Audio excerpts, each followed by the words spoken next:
Ayan, thank you so much, Caprice. Thank you, Grabe, Liza. grabe naman yung energy dito. Sobrang saya. Sobrang grabe yun. Anyways, kamusta ka naman, Eliza?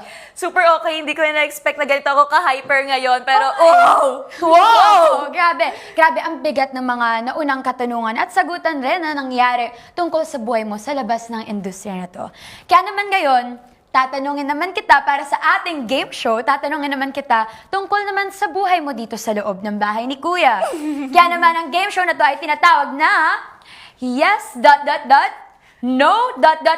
Game. Wow. So, madali lang naman to. Balik, sasagutin mo yung tanong gamit ang mga flags na nasa gilid mo ngayon. Wow. Which is yes, raise mo yung green flag, and kapag no, raise mo yung red flag. Okay. So, Eliza, are you ready? I am ready! Okay, kung ganon, magsimula na tayo. Question number one. May oras na ba na nangyari na nagalit o nainis ka sa isang housemate pero tinago mo na lang sa sarili mo?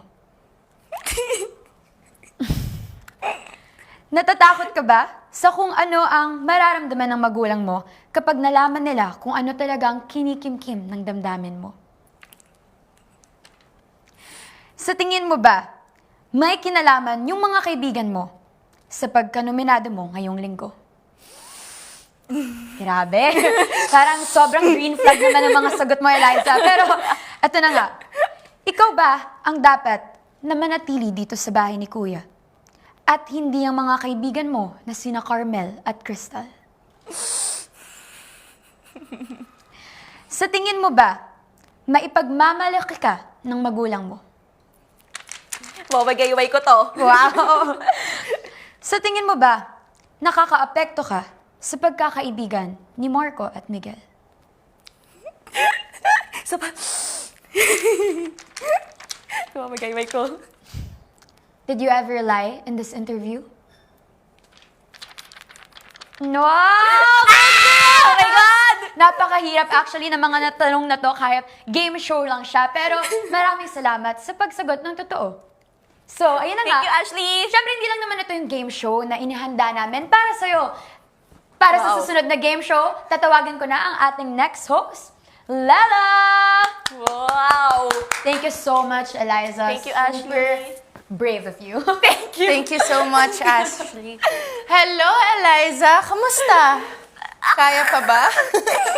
Kaya pa. Okay, ready ka na ba para sa fantastic speed talk natin? Ready. Okay, kung ganon, magsimula na tayo. Oh my God! Number 1. Matalino o madiskarte? Madiskarte. Pag-aartista o pag-aaral? Pag-aaral. Ginost ka o yung dinenay ka? Oh my God! Oh my God, Lela! Oh my God. Ginost ako. Yung nauna o yung kararating lang? Yung kararating lang. Pangarap o tunay na pag-ibig? Pangarap. Tiwala ng taong bayan o tiwala ng magulang? Tiwala ng magulang. Magpakatotoo pero di gusto ng taong bayan o di nagpapakatotoo pero gusto ng taong bayan? Magpapakatotoo pero di gusto ng taong bayan. Maging big winner o hindi ma-evict ang cancer babies na sina Carmel at Crystal? Hindi ma-evict ang cancer babies. Sigaw ng isip o bulong ng puso? Sigaw ng isip. Okay, grabe! Sobrang intense ng mga nangyari today. Sobrang intense Okay din ka ng mga pa ba? tanungan mo, Lela. Sorry, Ellie. Kaya mo pa ba? Okay Kaya ka pa? pa, oo. Okay, thank you so much, Ellie, sa pagiging bukas at totoo sa pagsagot ng mga tanong. Hanga ako sa tapang na meron ka, Ellie. Thank you so much, Lela. Kaya naman, dito na po nagtatapos ang aking bahagi. Tatawagin ko na po ang aking mga kasama, lucky hosts. Oh my God! Congrats, Eliza! Ano yun? Good job, Eliza! Good job, Ellie! Ayun, bago magtapos ang lahat, Eliza, ano ang mabibigay mong mensahe para sa ating mga live viewers ngayon?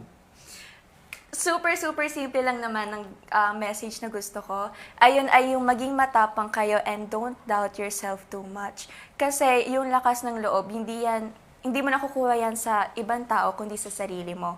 So kung meron kang gustong i-achieve or gawin, syempre kailangan malakas yung loob mo at may tiwala ka sa sarili mo. Yun yung pinaka-importante kasi lahat ay nagsisimula sa'yo.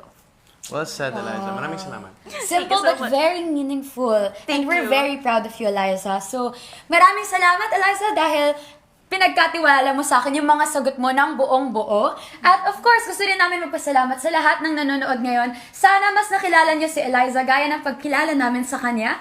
At dito na nga po nagtatapos ang Ellie Unfiltered, The Life of a Lucky Girl. Thank you! Good job, Eliza! Thank you! Thank you!